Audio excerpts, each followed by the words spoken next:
So I will say what I know we all say, and I will say over and over again.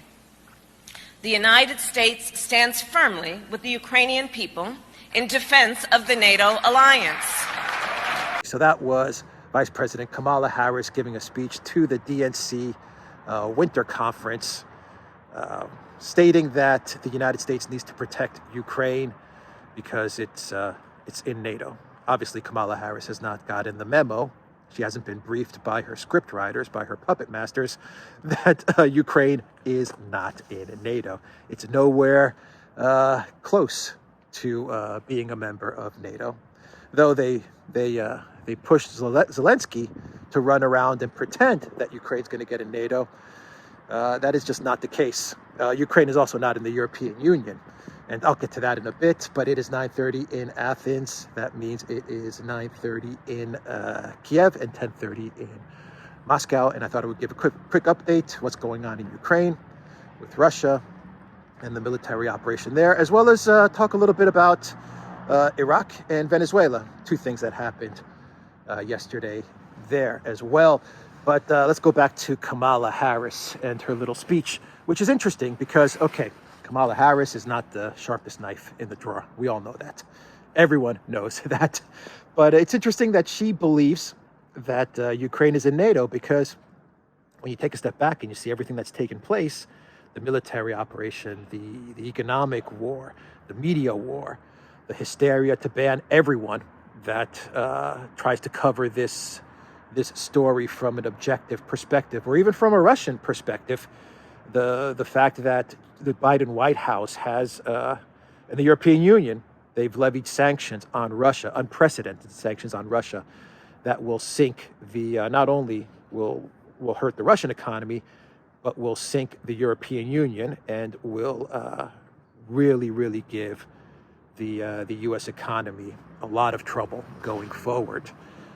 Gas prices, inflation. Biden has he's destroyed the USD as reserve currency. That's going to have, I mean, it's huge. It's going to have implications going forward for the next 100 years for the United States. Think about that. The USD, because of Biden's stupidity and hysteria over Russia, the USD is on its way to not being the reserve currency. It's massive. It is absolutely massive. The trust that has been lost in the Western financial system because of the actions taken against the central bank of Russia, the actions taken against Russia with regards to SWIFT, what they've done to Roman Abramovich, the owner of the Chelsea Football Club. Think about that. You would have to be absolutely crazy now if you're a multi-millionaire or billionaire to have your money in the city of London or anywhere in the Western financial system. You'd have to be crazy. I am 100% certain that billionaires and multimillionaires are moving their money out of the city of London and out of the Western financial framework, because they are confiscating all of Abramovich's assets, and they're freezing all his assets because he was a friend to Putin, or some sort of friend to Putin. He wasn't even that close to Putin, to be honest. I mean, I'm sure they knew each other. I'm sure they talked over the years, but I don't think he was like some Kremlin insider at all. But because he's Russian and because he knew Putin, he's having all of his assets confiscated. Gerhard Schroeder, the former chancellor of Germany, is actually good friends with Putin, as is Berlusconi. So I wonder if they're going to confiscate their assets. I don't think so. I think you have to be Russian in order to have your assets confiscated. There was a time when George Bush said that I stared in Putin's eyes, or I stared in his soul, and I saw goodness or something. I don't know. I forgot the phrase. Let me know in the comments down below. But I remember George W. once said, I stared into his soul or his eyes and I saw his soul or something like that. Maybe we should take all of George W. Bush's assets as well. But I mean, it's crazy. It's hysteria. But when you take a step back and you think about all of this that's happening with regards to Ukraine, I'm just going to make one simple comment.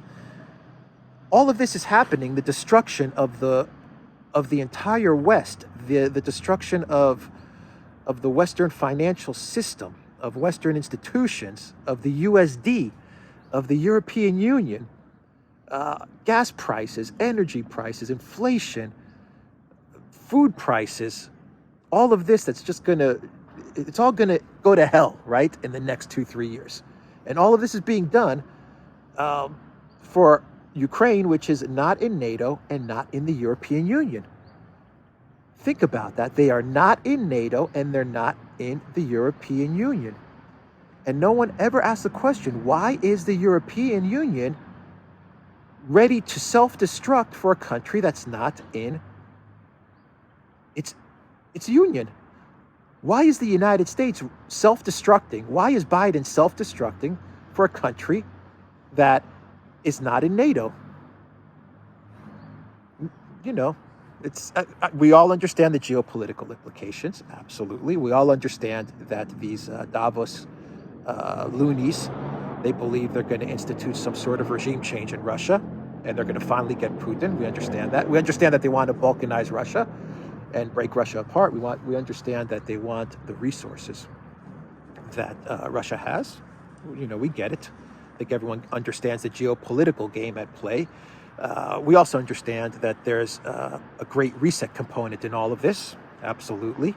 There is a great reset component, and Klaus Schwab is looking on with great interest. We understand that this is a war between, you know, globalization and, as Steve Turley says, a civilizational state like Russia, a state that is looking to move out of the globalized system. And the globalists, well, they're not just going to give up on their globalization plans just like that. I mean, they're going to go down. They're not going to go down without a fight. And nor is Russia. Nor is Russia going to go down without a fight. But all of this is being done for a country that is, the West is doing all of this for a country that has, to be real, I mean, just to be 100% factual, for a country that has no alliances and no ties to the European Union. So the other component to all of this is the fact that all of these Davos people, they have, their gravy train is in Ukraine. And I think that's a fact that obviously they don't want anyone talking about, but we all know what was going on with Hunter Biden. We all know Burisma. We all know about Kolomoisky. We all know about Joe Biden's ties to Ukraine. We all know about the Obama coup and the European Union and how they were funneling money into Ukraine. So the biolabs, I mean, you know, obviously there's a lot of bodies buried in and around Ukraine. And I think there's a small group of swamp creatures, both in Europe and in the United States, that are saying, you know what? If we're going to burn, then we're going to burn down everything. And I think that's the policy that they've taken. If all this stuff about us is going to get out, if all this stuff about what Newland was up to and what Biden was up to and what Hunter was up to and what Lagarde was up to and what all of these people, what they were up to in Ukraine and the way they were pillaging the country and laundering and just all kinds of nasty stuff, right? If all of this stuff gets out, the chemical, bio stuff, if all of this gets out, well, then we're going to just crash the whole system. And I think there's a component there as well. Anyway, just wanted to say that after Kamala's comments saying that, you know, the U.S. has to come to the aid of Ukraine as a NATO ally. Interesting comments. Let's talk a little bit about Iraq. Not much. There was a missile fired in Iraq. It hit, from what I understand, it hit an Israeli air base or an Israeli training base. No American lives were killed, from what I understand, and it didn't target an American military base. Just the fact that we're talking about American military bases in Iraq, American military bases in Syria, America still occupies Syria illegally. Why is no one sanctioning the United States? Why is no one why does no one have a Syria flag or an Iraq flag? Anyway, we all know why. I'm just rambling. But yeah, there was a missile fired, and from what I understand, it was targeting Israeli installations, and nothing happened with regards to the American bases there. That's the last report that I got from it. And the other thing that I want to talk about is Venezuela. Yeah, so there was a report that Venezuela, the foreign minister, or the Minister of Foreign Affairs, gave an interview to Turkish TV, and he said that, yeah, Venezuela is ready to sell oil to the Biden White House. He also said that, you know, their friendship with Russia is strong, and that's not going to be jeopardized. And so, you know, I think this is great news. I want Venezuela to sell oil to the Biden White House, because what the Venezuela Minister of Foreign Affairs said, he said, absolutely, we'll sell it to the United States, but Biden has to recognize the Maduro government as the only legitimate government of Venezuela. So, I mean, I think it will be great if Biden has to get in front of the American people and say, you know what, Guaido is not the president of Venezuela. It is Nicolas Maduro. That is the legitimate government. And the United States now recognizes the Maduro government as a legitimate government. And by the way, we're going to give them their gold back as well. And we're going to lift sanctions as well. That'll be great. I'm sure that Venezuela is coordinating with Russia as well. And they're coordinating all their moves. It would be a win. I think it'll be a win for Russia. It'll be a win for Venezuela. And boy, will it make the Biden White House look absolutely silly. Absolutely silly. And maybe they'll do it. I don't think they will, but who knows? Either way, for Venezuela to get their production to levels that can replace Russia is going to take years. It's going to take years and a lot of investment. So, you know, this is not going to fix the oil problem that Biden created with his stupid embargo. It's not going to fix that problem at all. But I think it's a nice side story. And I would be absolutely happy to report the news that the Biden White House now recognizes Maduro as a legitimate leader of Venezuela, that the Biden White House is lifting sanctions. It's a red light, but I'll cross. That the Biden White House is lifting sanctions on Venezuela, and that they are going to return Venezuela's gold. I think that'll be a great story, an absolutely great story. And I think Russia will be happy, and Venezuela will be happy, and I think a lot of the world will be happy. But anyway, I just wanted to report on that as well. And I think I'll leave it there. Guys, the Duran.locals.com. That's where you can find us. Also Rumble, BitChute, ODYSEE, SuperU. Please subscribe to my channel. Please subscribe to Alexandra's channel and to the Duran channel on all of those platforms. Or just go to theduran.locals.com. It's free to join.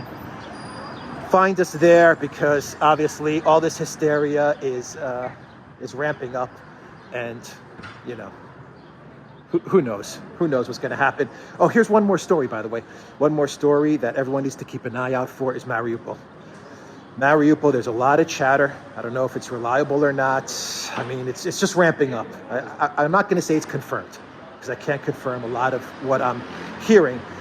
But there's a lot of talk about a chemical false flag about to take place in Mariupol. I don't know. I hope it doesn't happen. I hope it's just BS. But Mariupol is about to be taken by the Russian military. The Donbass army, the Ukraine army in the Donbass is in a terrible state. And when this stuff gets out, well, it's going to be a big blow to the mainstream media, to the Biden White House, to the EU, and to the Zelensky regime. And so there's a lot of talk about some sort of false flag being cooked up in Mariupol. I don't know. As I said in my video yesterday, it's a matter of days before Mariupol is taken by the Russian military. So there's a lot of talk that it'll be a Syria style of chemical false flag. We'll see. I'm just throwing it out there. I can't cite concrete, confirmed resources or information there. I'm just hearing a lot of talk about this ramp up. It could be BS, but you know, just be aware of it. That's all I'm saying. Anyway, theduran.locals.com. Take care, everybody.